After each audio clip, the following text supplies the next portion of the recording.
What's up, yeah? Welcome back. Thanks for tuning in. 88 Fitness Live every Sunday, 12 Eastern Time. Yeah, I can speak today. All right, we're talking about how much weight you should lift for maximum muscle growth. But first, updates. What updates do we have for them? For me, the cut continues. Dropped another 2 pounds. You can see it's in the community. I posted the pics. Rolling on. I'm going to lose another 2 pounds and then pump the brakes and assess. Yeah. Awesome. I was down 2.2 this week as well, so that's good. I'm about 24 weeks out from a show. Still got plenty of time, but that's rolling around pretty good. Yeah, it's go time. Yeah, several of our athletes are getting kind of close now. Our one bikini athlete competes at the NPC Warrior Classic. We are 2 weeks out from that, so she's really excited because once you make it to peak week, it's kind of like, hey, I'm close enough. So that's exciting. Native Grit's on. What's up, Native Grit? And Kylie's on. What's up, Kylie? Yeah. Kylie just celebrated her birthday. So happy birthday, Kylie. Hope you had an awesome birthday and year ahead. Year ahead. And year ahead. You know, we want good things for this coming year. And year ahead, guys. Yeah. What other updates do we have? Susan's a couple weeks out. Yeah, our others competing at the OCB Conquer about 9 weeks out. So, you know, that's kind of that time period where you're like, I can see, you know, we're getting there, but we're still got a long way to go. So they're in the suck, you guys. Yeah. Big T's on. What's up, Big T? Yeah.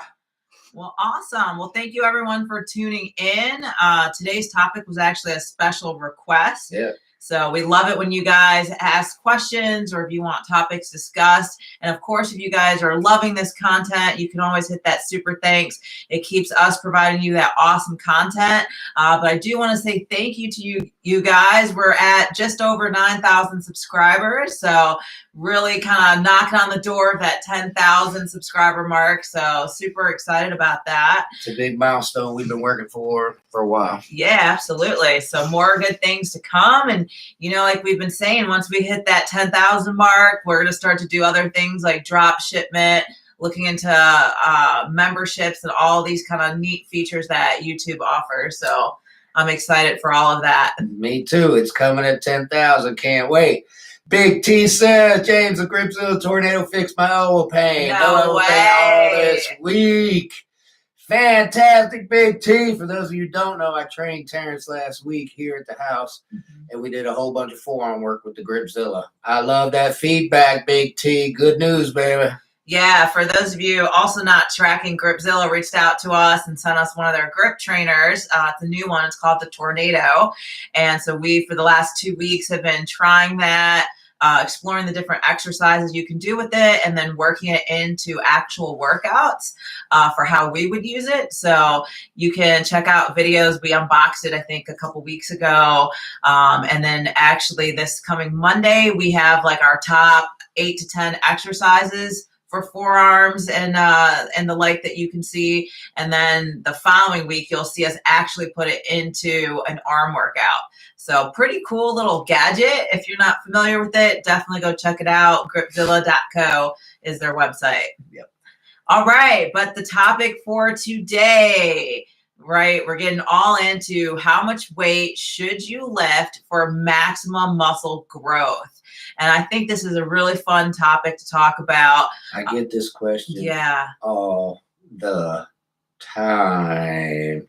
I don't know what it is, a type A personality, the logic, whatever way your brain works. The people that ask want a specific number. And they're asking me what their specific number is. Right. Angel says, did you try it with the supination grip? We did, Angel. In fact, we shot a video today with the supinated grip in there. We were trying to think who asked that question. It was Angel.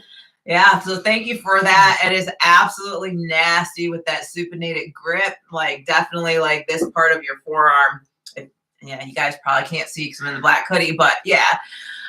So yeah, thanks for that. That's an awesome suggestion there. Yes, and it worked. Mm-hmm. It definitely worked. So choosing the right weight, weight's relative. So you got to find your starting point and go from there, yo.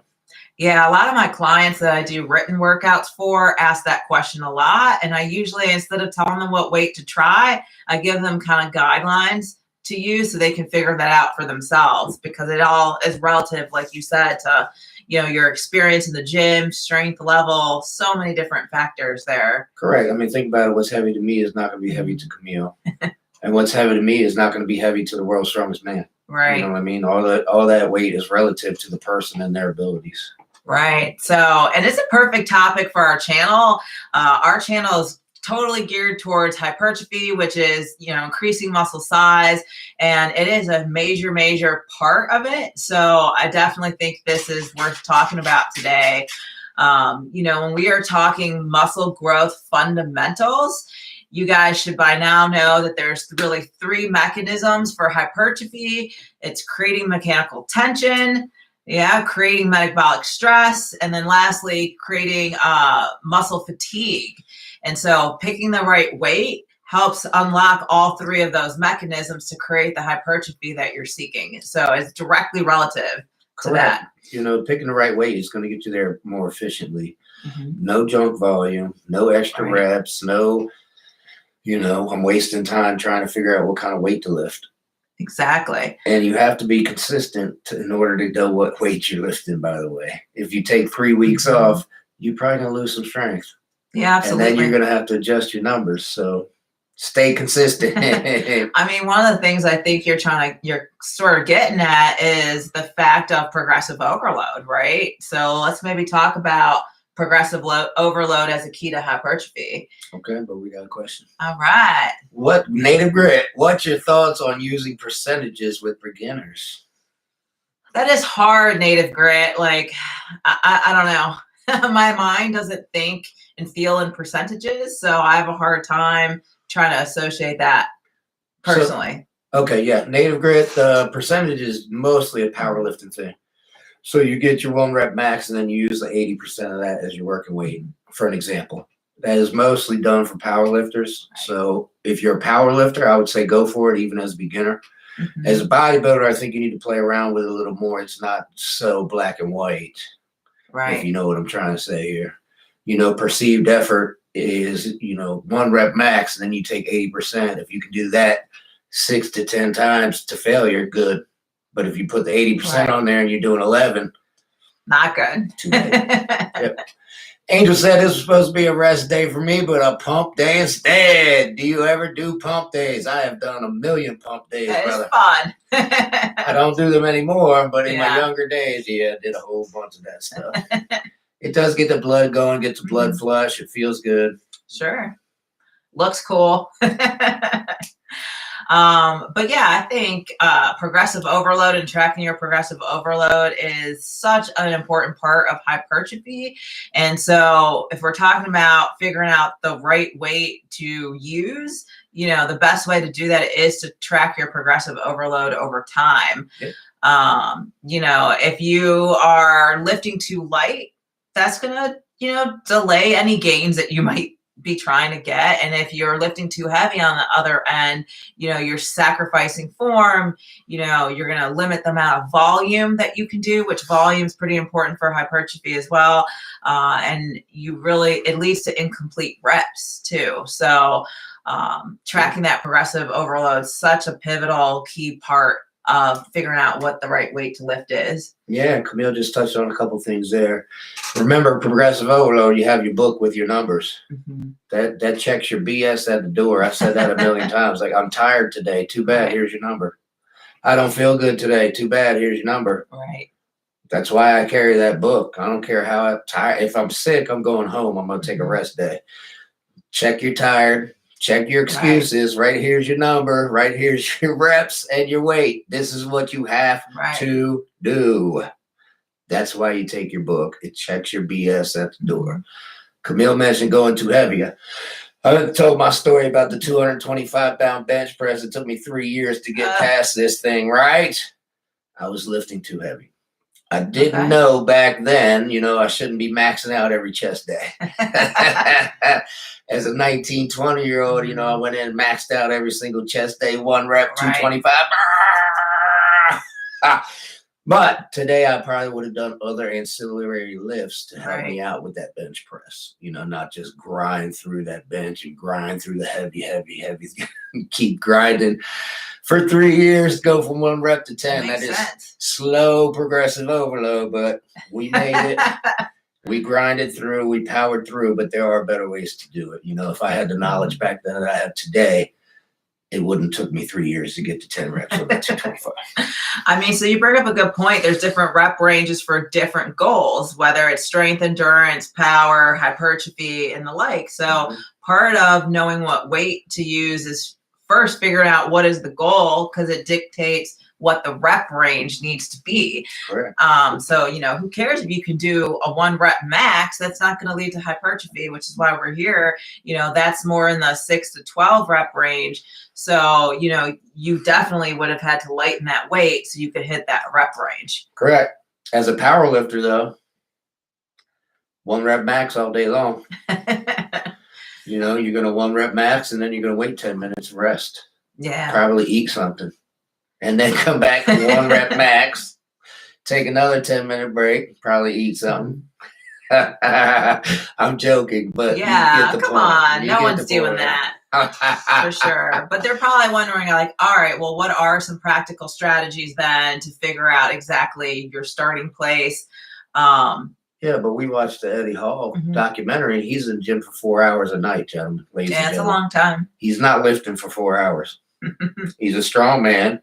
He's doing 1 rep max, and then he's resting and recovering literally 10 minutes. And then come back 1 rep max, resting literally 10 minutes. So he's there 4 hours, but he's not working for 4 hours. Yeah. So for the purposes of figuring out the right weight, I actually don't think, trying to determine your 1 rep max helps in this case. I think there's some other more practical, 10 rep max. Yeah, more practical methods that you can do. For starters, I would say, okay, let's keep trying different weights out until we can do 8 to 10 reps with good form. Yep. And then that should give you an indicator on what's the right weight to use. And it could take some trial and error, and it might take multiple sessions. So when I first start working with a client, it could take me 2-3 sessions to figure out what the right weight is. Because the more you get in there and you're experimenting, you're creating kind of fatigue. So it's kind of, you might end up with like a false number for the first couple of times, but that's where that logbook comes into place, because you can log it and then we'll say, like that was maybe too easy. Let's start a little heavier this time and try to figure out what the true 8 to 10 range is for you on this exercise. Yes. And with the logbook, if you start off too light, you're eventually going to get there. Right. Because you're progressive overloading anyway. And it's a long game, Listen, it could literally take you 3 weeks to get your starting weights. Right. No big deal. This is a long game. Years. We're talking years. We're not talking a couple weeks. So if it takes a couple weeks for you to get your starting weights, that's fine. It's perfectly fine. Go from there and progressive overload. Angel says, I agree. Are you lifting for strength or lifting to build muscle? I lift to stay in shape, especially being 54 years old. Great goal. Great goal, Angel. So I would get in there. I would try to hit your 8 to 10 reps and then document like, hey, did this maybe be a little too light where I could have kept going? Or did I actually fall short of hitting that 6 to 12 range? And it's like, I hit only 4 reps. Yeah. So that's a good indicator. The logbook is so important. If you did your set, don't do another one. Just put a note. Too light, too heavy. Right. So next time you come to that exercise and there's a note that says too light, you're adding weight. Right. A good hashtag here also is if you're working out different gyms, write down what gym you're at, because the pulley systems are different at different gyms, different machines. Absolutely. So, for example, lat pull down. In one gym, you might do 170 pounds. On another gym, you might be doing 240 pounds. It just depends on the pulley system that the lat pull down is on. Yeah, I would say it's a difference. Well, not in different brands. Different brands as well. Yep. How many pulleys they have. Yep. Also, whether it's like a dual pulley lat pull down versus a single. Yep. Like all of those things make a huge difference. And you have to note it. Otherwise, you're going to go back to your gym where you're doing 170 and put 240 on there and go, what the heck is going on? Pull yourself out of the seat. That's gotten me a few times. That's gotten clients a whole bunch of times. So make sure you note what gym you are at. Right. Yeah, that's a really good point. So we were talking about, jot down the note, too light, too heavy. But another way you can do it is the whole like rate of perceived effort or, exertion. Yep. So you can, on a scale 1 to 10, write down how heavy did that feel to you. 10 being like absolute max. Couldn't do another rep. It hurt so bad. And then 1 like, hey, I'm lifting feathers kind of thing. There's only one problem with that scale. It's the perceived effort. Right. And any personal trainer, any coach can tell you that clients don't go as hard as they think they're going. Right. Like you just stopped. Why'd you stop, dude? You got at least 6 more reps left in you. You just stopped for no reason. You didn't put in max effort. And then they say, well, it hurt. I was putting in effort. What are you talking about? That was your perceived effort. That's a good point. That wasn't max effort. Yeah. In general, I would say that you want to be at an 8 or a 9 for hypertrophy. If you're more in the 6, 7 range, that's more of a warm-up set. Yeah. And that, like, if you say you're at an 8, 9, 10, like you shouldn't be able to complete the rep. Like basically something about the form has probably broken down and you can't complete it with good form anymore. At least that would be like the Mike Mentzer definition of like hitting that 8, 9 rate of perceived effort. Yeah. I mean, if you put in max effort, you're going to feel it. The form is going to break down. You're going to be huffing and puffing. You're going to be sweating. Your eyes are going to be watering. Your nose is going to be running. I mean, there's biological things that are going to happen if you put in max effort. If you're not putting in max effort, you're probably not sweating. That's number one. Who goes through a workout without sweating? You're not putting in max effort if you're not sweating, yo. So if you go through a workout, has a lot to do with hydration too, though. And you didn't sweat, better check your efforts. So Native Grit has a really great question. Man, so he went over this too. Yeah. He's saying on hypertrophy, should you leave 2 to 3 reps in the tank? This is debatable, Native Grit. This is a controversial subject right now. It kind of is, because a lot of people would agree with Native Grit and say you want to leave 2 to 3 in the tank. Camille and I were talking about this before we went live too, Native Grit. Yeah. I don't actually agree with that. I disagree as well. Yeah, unless you're doing, like, you got to have sufficient volume. So if maybe you're increasing your volume, you could do it that way and have 2 to 3 left in the tank. But I know, like, you believe that's just not a very efficient workout. That's a warm-up set, brother. If you're leaving reps in the tank, that's a warm-up set. Give it all the reps, go to failure, get your working set in. If you want to leave 2 or 3 in the tank, that's a warm-up set. Right.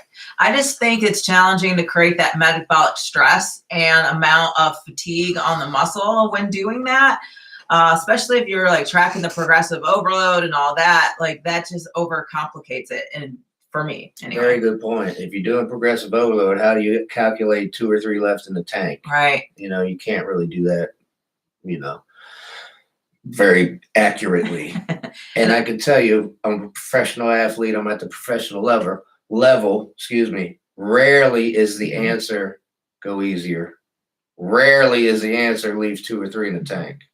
The answer is always go as hard as you can, go to failure, give it all you got, max effort if you want to move up. Right. Yeah, I have yet to have an answer that's easier, if that makes sense to you. Sure. And I see we have some more people watching now. So if you have any questions, even if they're not related to how to pick the right weight for hypertrophy, fire away in the chat and we'll answer them if we can. Yes. But Native Grit, during the research for this show today, a lot of people recommend leaving 2 or 3 in the tank. It's just, I don't recommend it. I disagree with it. But a lot of people do recommend that. What you're doing is, what they're saying is leave them in the tank and make up for it with a volume, doing more sets, which I say do as few sets as you can to get those gains, baby. Well, yeah, and so he followed up, I leave too just because I work out alone. My medical condition is in my head at times. Yeah. And yeah, I mean, I think anyone that's got a medical condition, previous injury, a lot of times you are scared to like push it to that all out maximal kind of effort point. And, it is what it is. Those are definitely good reasons. Very good reasons. Very good reasons. And you are correct. If you're working out alone, do it safely. Please don't go to failure on your squats. Please don't go to failure on anything overhead. You leave a couple reps in the tank. Do it safely. Please don't fail overhead press. Please don't.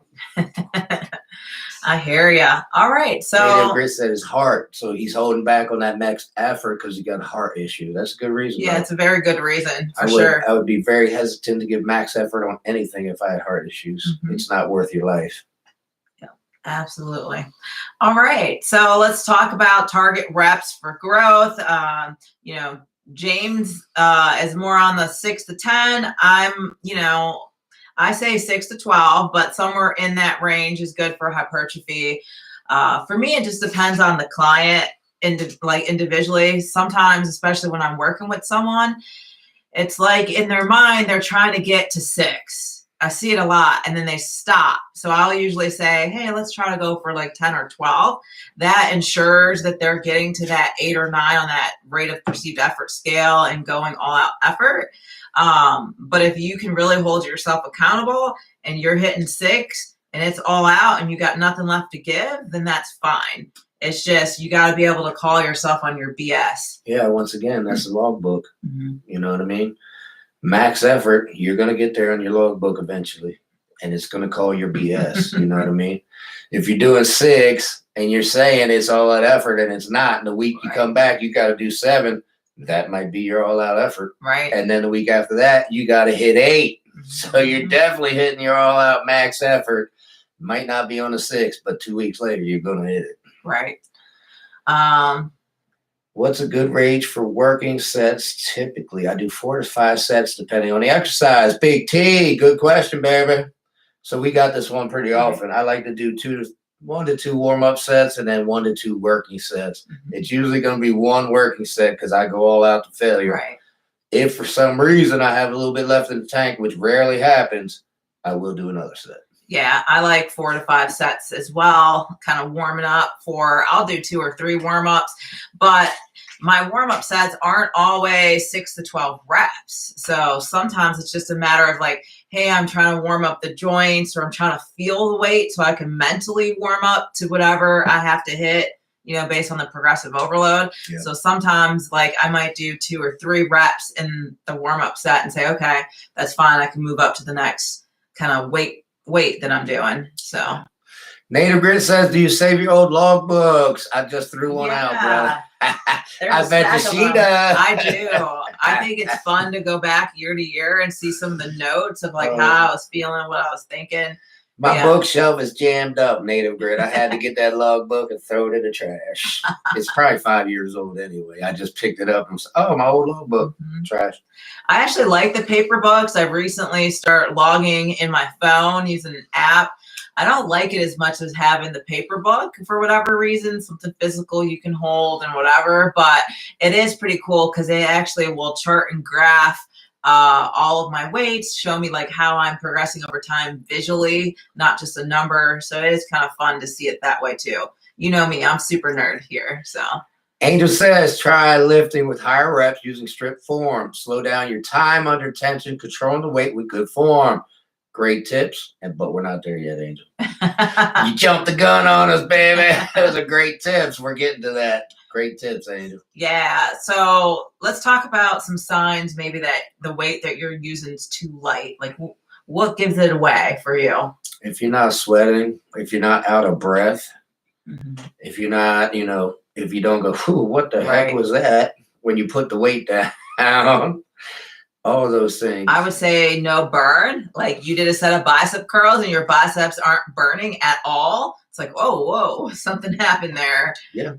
I trained a girl. She was a competitor. She did 2 shows before she came to me. And she said, James, you're the only coach I ever had where I have to catch my breath after a set. And I said, good goodness, girl. Who were you with before? Because you didn't put much effort into your workouts if you're not out of breath. I don't care if you're doing a set of curls. You should be huffing and puffing at the end of it because you're putting in that much effort. Yeah. And you basically never should really feel like, hey, I could have did 3-5 more reps and like kept cranking it out. You know, and if you question that, try. Like you'll reach whatever rep range, try to do some more. Like where is the point where you're like, oh man, I can't get that back up again, and check it out. It's usually a lot higher number than most people think. You can usually push a lot harder and go further than what you think. Your mind wants to give out a lot. Absolutely. Before your body does. Especially on leg day exercises, y'all. All right, we got another one. Frederico. Hi, guys. Great content. I have a question. I'm doing push, pull, legs, rest, and today I should do chest, but I'm just a little bit sore still. Should I rest one more day? Yes, you should. Yeah. Wait till that muscles recover 100% before you annihilate it again, my man. That's a great question. Right. Glad you asked it. Take another rest day. Yeah, that can be tough sometimes because you want to like stick to your schedule and keep cranking it out. But if you are trying to like select the right weight, progressive overload, you're not going to be able to because you're going to be sore. And you'll know it. You'll see it right away in your logbook. Like your weights are going to be down. And you'll be like, dang, I should have took that rest day. So definitely try. Yeah, that is the number one reason people don't hit their weights is because of overtraining. So take that rest day. Don't use it as an excuse to take a rest day. But if you're sore, let the muscle recover. Let it recover, man. It's stimulus and recovery. If you shortchange either one of those, you're not going to make the gains. Right. All right. Native Grit has a question. Did you try the superset buy and try 21s? I don't know what he's talking about. So you guys must have been chatting about that. I did the curl 21s. I didn't do the tricep 21s. I have to think about that. Is that a press down? What is that, Native Grit? I know the curl 21, 7 half up, 7 half down, 7 full reps. So I'm assuming the same thing, press down, 7 half down, half up, and full range. I really like doing 30s though. Like forget about the 7s. Like we're going for 10s. 7's not good enough. We're gonna hit the 10. The dirty 30. All right, y'all. Let's talk about signs your weight is too heavy. Like this is pretty easy to detect. Like if you're swinging the weights around using bad form, check your form. Check your form. It's too heavy. If you feel like you're failing too early, like you're not hitting that 6 to 12 rep range, weights are too heavy. We have a really great bicep curl test. We kind of break down a way to use proper form by leaning up against a wall so you can't swing them. Yeah. Guarantee your weight's going down. Again, if you're doing your logbook, this isn't going to be a problem for very long. All right. Too light, too heavy. Fix it your next workout. You got to call yourself again on the BS though, because like I've, been working on progressive overload for like lateral raises and bicep curls, whatever. And there will come a point in my progressive overload where I'm like, I'm starting to swing these. Like I can tell. And I have to say, okay, let's stop. I'm going to switch out that little exercise for a little bit, work on some strength building programs to fix this or whatever. You can't just keep going because you'll start cheating, even though like you'll convince yourself you're not cheating, but you're cheating. Very good point. The gyms are full of mirrors. Right. It's not an ego thing. The mirrors are there so you can check your form. So look in the mirror while you're lifting. If your form breaks down before your 6th rep, right, it's too heavy. Right. Let's see. Here we go with the baking soda, baby. Have we not tried the baking soda? We haven't tried the baking soda. Oh, not yet. We haven't tried the baking soda yet. It's not a crazy question. It's been around forever. I just was talking about it at work, and a guy at work does it. He said it's disgusting. It's gross. You're going to have to get used to the taste, but it works. Aileen's not on, but he says, swears by that. He does that. I have yet to try it, Andreas, but it's on the list, brother. And it's been around since the 90s. So, and everybody I talk to says it works. Right. you don't hear about it because you can't really sell it as a supplement. It's baking soda, right? Right. So yeah. And that's what it is. It's to help the burn stay away so you can keep doing more reps without that lactic acid burn. Yeah, not a crazy question at all, That's brother. a great question. All right, Angel said, I saw a video of you guys from a year ago. James, you really look super jacked. You still look jacked. Thank you, sir. Appreciate that. I'm trying, baby. Native Grit, I didn't like the taste of the baking soda. That is what I've heard. But I'm going to say what everybody else says. If it works, I don't care what it tastes like, brother. I'll do it. Baking soda with cranberry juice. Okay. Yeah, I think Eileen was saying just straight under the tongue. Yeah. Like, yeah, not mixing it with anything. So, yeah, we'll have to try it. The guy at work puts it under his tongue as well, by the way. Interesting. All right. Same. Yet to try it. Still be working out since early. Oh, good for you, brother. Good. You got about 25 years under your belt, baby. Me too, but I still haven't tried it yet. All right, you guys. As soon as this is over, I'm going to go in our pantry and I'm going to set the baking soda out right next to the creatine. Yeah. Like, it's going down this week. All right. So we'll try it. That's our test. So definitely ask us next week what we thought, because we're going to try it this week. I'm training back tomorrow, and I'll go ahead and try that baking soda trick, baby. You got it. Yeah. So what do you think about muscle group size and whether that dictates like how much weight you can lift? Because obviously bigger muscle groups can withstand heavier loads. Yeah. I mean, you're going to have to find your weight for every single exercise. You're going to squat a whole lot more than you're going to curl. You know, it's just going to be bigger numbers. Right. You got to do that for every exercise. So speaking of that, I'm not a big fan unless you're very, very beginner lifter doing like, like combo exercises, like a bicep curl to press. What I find is like 9 times out of 10, the client fatigues from the shoulder press part and not the bicep curl. So the biceps aren't achieving the hypertrophy the way the shoulders are. Yeah. So if you are doing movements like that, you know, some people will do like a lunge to curl to a press, or I don't know, those something aren't like really that. Hypertrophy workouts, but yeah. Native Grit says, do you have a video on exercise order? I believe we do. I believe we do, Native Grit. I actually think it's in our live video libraries where we talk about best order for exercises. So take a look in there, and we can look and point you towards them too. Let's see. What about machine versus free weights on the amount of weight you can lift? Because I think sometimes the equipment you're using is a consideration. Like machines provide a lot more stability. So you can often push heavier weights than if you were doing the free weight version where it pulls in the stabilizer muscles. But again, it's all about tracking. So. Yes. And remember, you know, free weight is true weight. When you're on a machine, it's not true weight because you're going through a pulley system. Right. Yes, the weight on the stack is what it is, but by the time it gets to your hand through the pulleys, it's not the same weight. So if you got 100 pounds on the stack, you might have 75 on your hands. When you're doing free weights, when you got 100 pounds on the bar, you got 100 pounds in your hands. Right. Just remember that one. Yeah, I like working in a good mix of both machines and free weights from time to time. And if I feel like I'm starting to stall out on one, I'll switch to the other. They both have their place. Just remember, you know, logbook, once again, progressively overload. If you do that correctly, man, you're going to get your right weights. Right. So now let's talk a little bit about how to track your progressive overload and increase weights. You know, I think once you got that baseline, like small increments, y'all, like don't rush the progressive overload, because what you'll find is that you were probably too conservative when you set the weights. So you'll be jumping these big numbers at first, and then you'll realize, I'm stuck.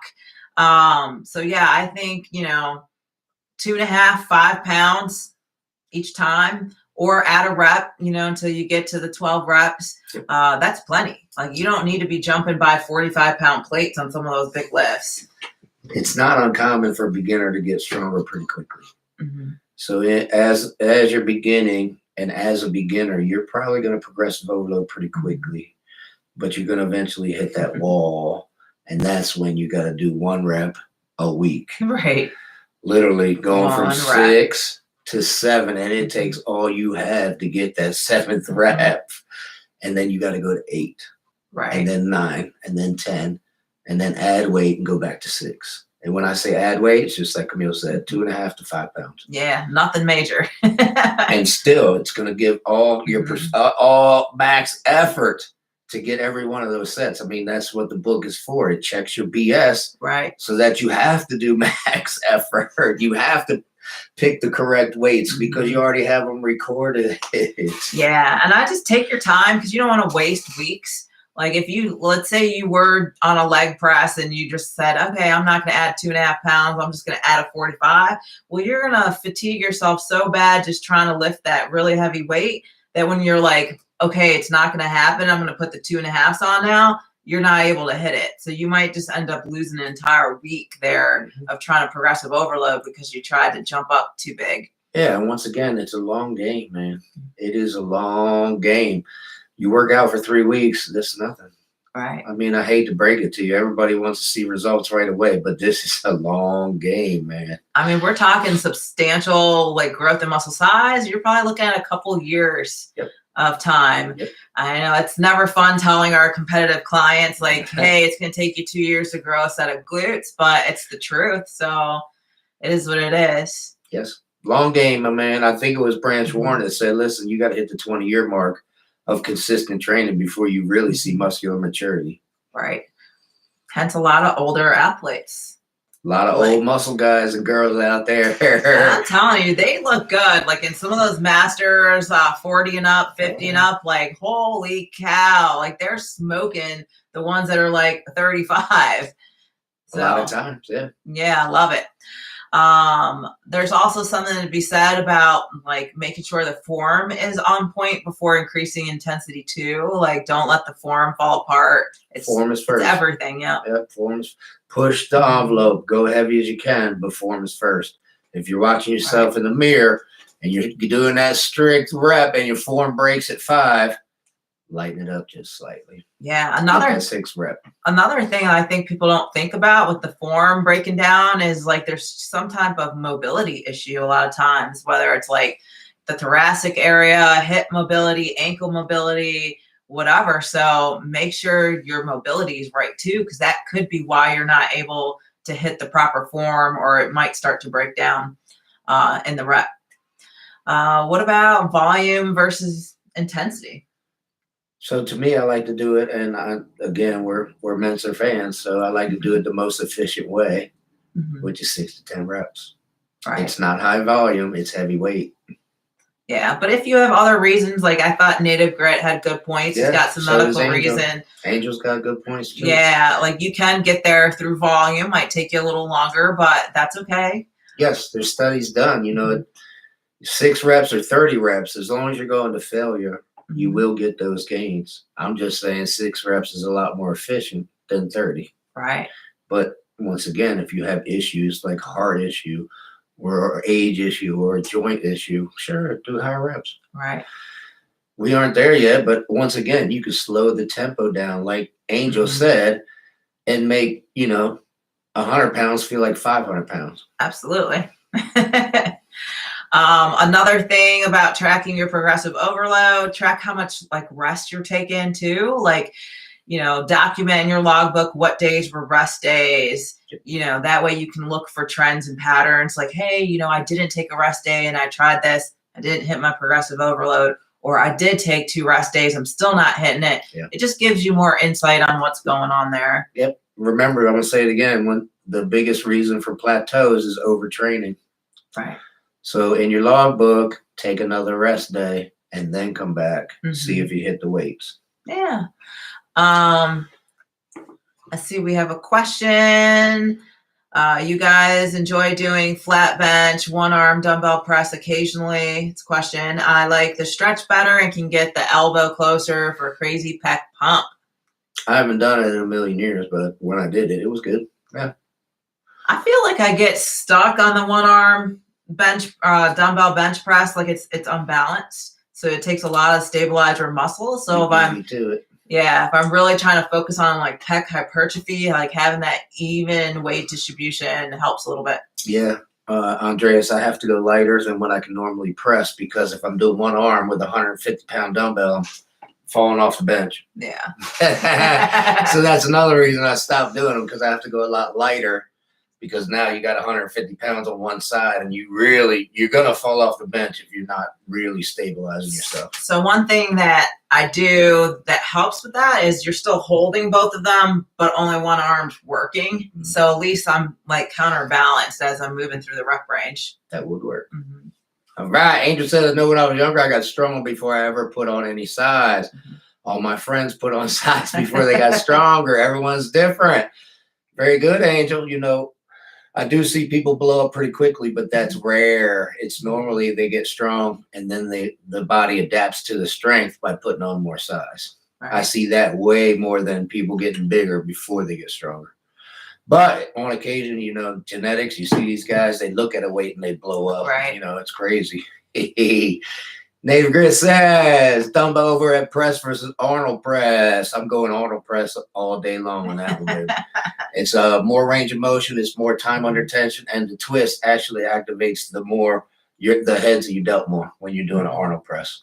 For hypertrophy, I'm going with Arnold press. I mean, I enjoy supersetting them, though, Native Grit. Like, I like the dumbbell press and then finish with the Arnold presses. That's a nasty one. That's like the Miguel Paula special. Yeah. Andrea says, definitely lower weights, good to hit after a heavy exercise. Okay. I know we have a lot of subscribers that are more mature, so let's talk about some considerations for our lifters that are maybe 50 plus. You know, our joints hurt when we get older, guys, like they do. So, you know, if you're more mature, you know, the key to intensity, you got to balance that against the joints and the other like ailments that can creep in there. Yes. Which can be challenging. You're not going to be sitting there chasing the heavy weights every day. I think Angel pointed that out today. You got to try the different strategies, like the tempo you were talking about, rest pause, static holds, all of those things I think are great techniques to help. Yes. As the older you get, the less you're going to want to lift the heavy weights because of the wear and tear on your body. Mm-hmm. Angel mentioned it. You know, I've mentioned it. Native Grit's mentioned it. If you just watched the 50 and over series a week or two ago, there was a whole lot of pre-exhaust in those series. Right. You pre-exhaust the muscle with the isolation before you hit the compound move. You're not going to go near as, you don't have to go near as heavy on the compound move. That's just one tip you can do at over 50. And Angel mentioned another one earlier, slow your reps down. Oh, it makes a huge difference in how much weight. Huge difference. If you're slowing your rep tempo down, you're going to lighten your weights, guaranteed. Yeah, I like doing a 3 to 4 second eccentric. And lately I've been adding in a 1 second pause in the stretched position. At the bottom. At the bottom of the rep. And yeah, you're lifting a lot less weight when you're taking that 1 second pause. And still achieving hypertrophy. Mm-hmm. These are just ways to get around lifting those big heavy weights. Right. You know, it might be more volume. It's going to be more volume if you're pre-exhausting, but it's easier on your joints. It's easier on your body, and you're still getting the gains. You're still getting the hypertrophy. Yeah, I think as we age too, prioritizing rest and recovery. Yes. I can tell you, like, even just 10 years ago, I definitely didn't prioritize it as much as I do now, where I would just keep lifting even if I was sore. And so I probably lost, I mean, I didn't lose gains, but I think it took me a lot longer to get some of those gains. Like, I wish I would have maybe prioritized rest a little more back then. Were you logging? At that time, I wasn't logging. Yes. So, yeah, the reps and quality and stuff was probably compromised. But, yeah, now that I'm over 40, I'm definitely factoring rest days in there and not beating myself up. Yes. I mean, there's a lot of variables, but if there's any time I don't hit a rep or a weight during my workouts and I see it in my logbook, I take a look and say, when was my last rest day? Mm-hmm. That's usually the culprit.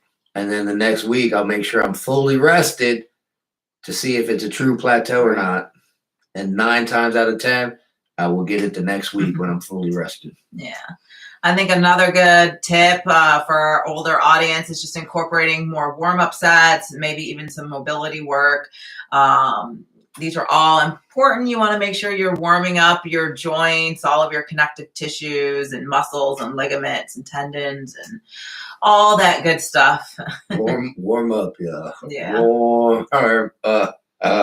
We talked about, I roll out of bed at 2 a.m. and I'm in the gym at 2:45. I have to warm up.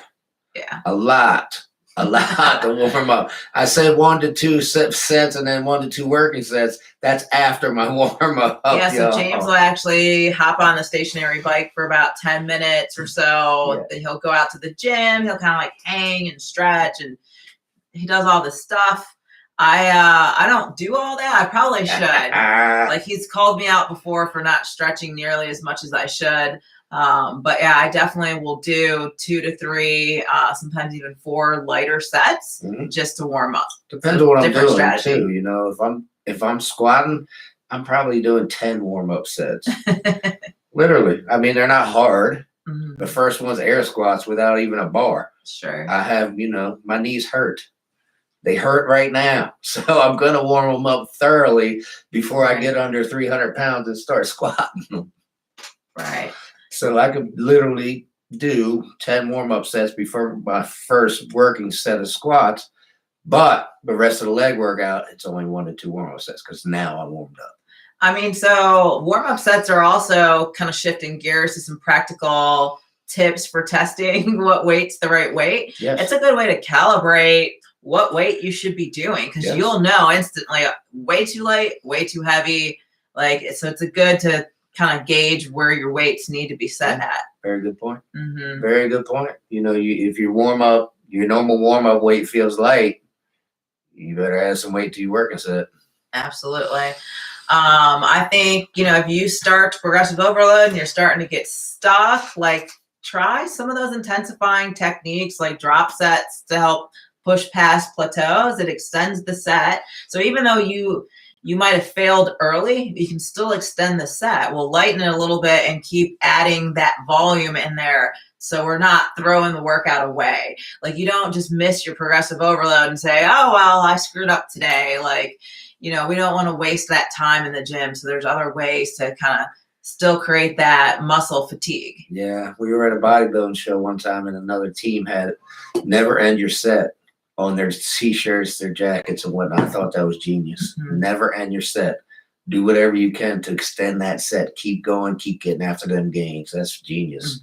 All right, Angel said you definitely need to listen to your body. Some days you can go hell harder and other days you might not be feeling it. Just remember not to give up on your goals. Never give up on your goals, man. Absolutely.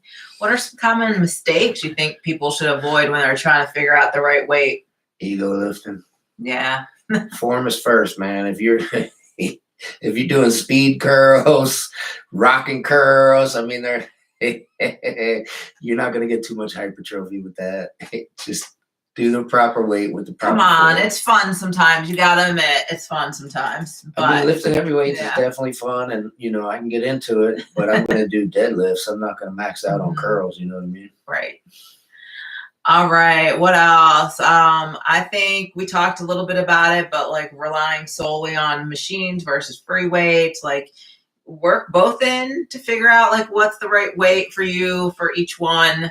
There's not going to translate over. So just keep that in mind.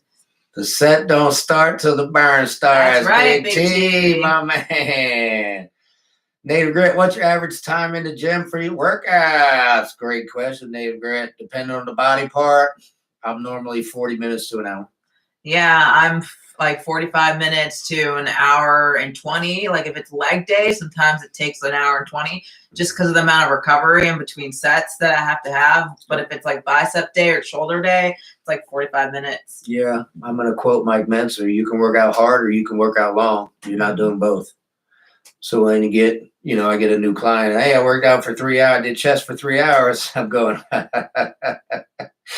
you did jump volume for 2 of those hours, bro. You might have did chest for 3 hours, but 2 of them were jump. Definitely. All right. So I think, to summarize the key points is you got to pick the weight that's going to challenge you. Remember those 3 mechanisms of hypertrophy: mechanical tension, metabolic stress, and muscle fatigue. If we need a weight that's going to create those 3 things to get bigger muscles. Yeah, and this is where most breakdown happens, guys. This is a perceived effort. Your perceived effort's short. It's not your max effort. You know, that's where the breakdown is. A lot. I've trained. I mean, I trained 1 million people over the year. I've trained trainers. I've trained athletes. Almost every one of them stops short, and they think they're doing their max effort, and they're not even close. That's why you need the logbook in conjunction with the rate of perceived effort there. Yes, and these are trainers. These are athletes. These are professionals in the sport, and there's still a breakdown for effort. You know, I'm going to quote Mike Mentzer. The problem is not the kitchen. It's not the diet. The problem is the stimulus you didn't create in the gym because you didn't go hard enough. Right. You have to go hard. If you're not breaking down in between that 6 to 10 rep range, you're not going hard. Yeah. And then the other key point, I think, is you need to be able to do all that with the proper form. It doesn't count if the form breaks down. So prioritize that, and you will definitely get those hypertrophy gains. Yes. And even if you start off a little bit on the light end, as long as you're tracking and you're progressive overloading, your max effort will catch up. Yeah. It might take a couple weeks, but once again, it's a long game. Who cares? You know, get a couple years in. Now we can talk. Don't come to me with 3 weeks and I want to be huge.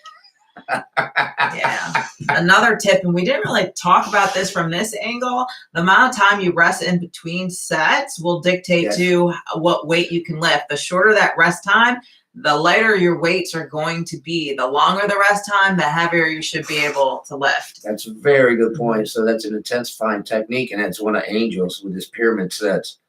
Goes all the way up and back down the pyramid with no rest.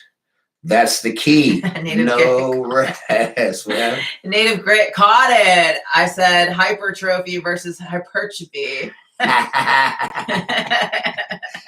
Yes, back to the time in between sets. It's an intensifying technique in order to not have to lift those heavy weights. Again, if you're 50 and over, that's another technique you can use to still make the gains, but use a lighter weight with less rest time in between your sets.